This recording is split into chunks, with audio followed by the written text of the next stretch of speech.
এদিকে পিটার্সের সহযোগিতায় আন্তর্জাতিক শক্তি নিয়ে মাথা উঁচু করে বাংলাদেশে ফিরছে সাবেক প্রধানমন্ত্রী শেখ হাসিনা। অন্যদিকে চিন্তার মধ্যে পড়ে গেল বিএনপি সরকার তারেক রহমান। ডোনাল্ড ট্রাম্পের কড়া হুঁশিয়ারি, যে কোনোভাবে বাংলাদেশে ফিরবে সাবেক প্রধানমন্ত্রী শেখ হাসিনা। চাঞ্চল্যকর তথ্য দেখবেন আজকের প্রতিবেদনে। আজকের ভিডিওটি দেখলে জানতে পারবেন পিটার্স কেন আওয়ামী লীগের সহযোগিতা করে শেখ হাসিনাকে বাংলাদেশে ফিরাবে। অবশেষে ডাক্তার ইউনূস স্বাগত জানিয়েছে সাবেক প্রধানমন্ত্রী শেখ হাসিনাকে। কবে ফিরবে শেখ হাসিনা, এদিকে বিএনপি সরকার কি করতে যাচ্ছে, তাহলে না টেনে আজকের গুরুত্বপূর্ণ ভিডিওটি শেষ পর্যন্ত দেখতে থাকুন। এই বর্তমান সরকারের প্রতি কথায় কথায় আওয়ামী লীগের ট্যাগ আর ভারতের ট্যাগ। আমরা কোনো আওয়ামী লীগের দালাল না, আমরা ভারত থেকে এই দেশে ভেসে এসেছি নাই। পথে নেমে আন্দোলন মিছিল করবে। এতে যদি দেশের পরিস্থিতি নষ্ট হয়, অরাজকতা সৃষ্টি হয়, তাহলে এটা জনাব তারেক রহমানের ব্যর্থতা হবে। পর্দার আড়ালে খেলাটা কিন্তু চলছে, খেলা শুরু হয়ে গেছে। আলোচনায় এসেছে নতুন করে নির্বাচন করার প্রস্তাব, সব দলকে নিয়ে, এমনকি আওয়ামী লীগকে নিয়ে, যে নির্বাচনের দাবি গত 1.5 বছর ধরে করে আসছে ভারত।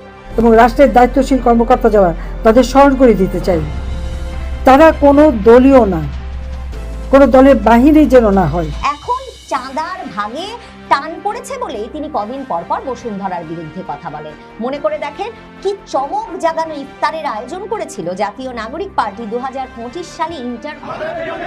বঙ্গবন্ধুর কন্যা দেশরত্ন জননেত্রী শেখ হাসিনাকে ফিরিয়ে আনবো।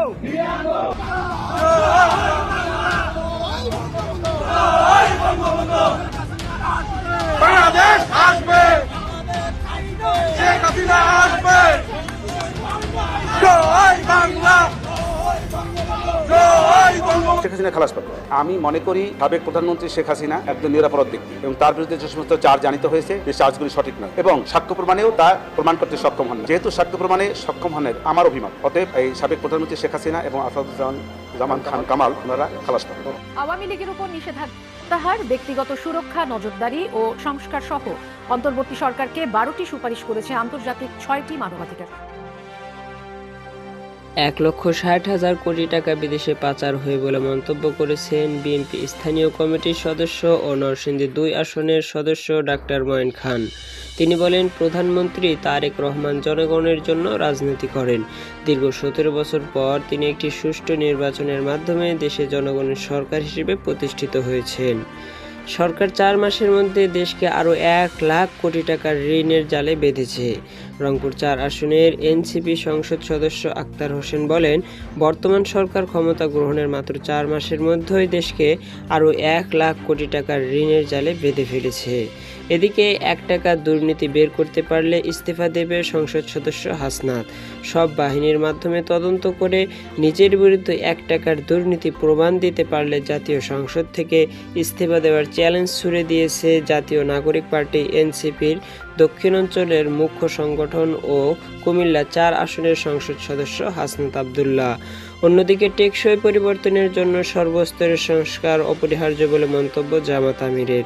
বিএনপি গণভোটের সিদ্ধান্ত মেনে না নেওয়ায় জাতীয় জীবনে নতুন করে সংকট তৈরি হয়েছে বলে মন্তব্য করেছেন জাতীয় সংসদের বিরোধী দলীয় নেতা ও বাংলাদেশ জামাতে ইসলাম এর আমির ডাক্তার শফিকুর রহমান।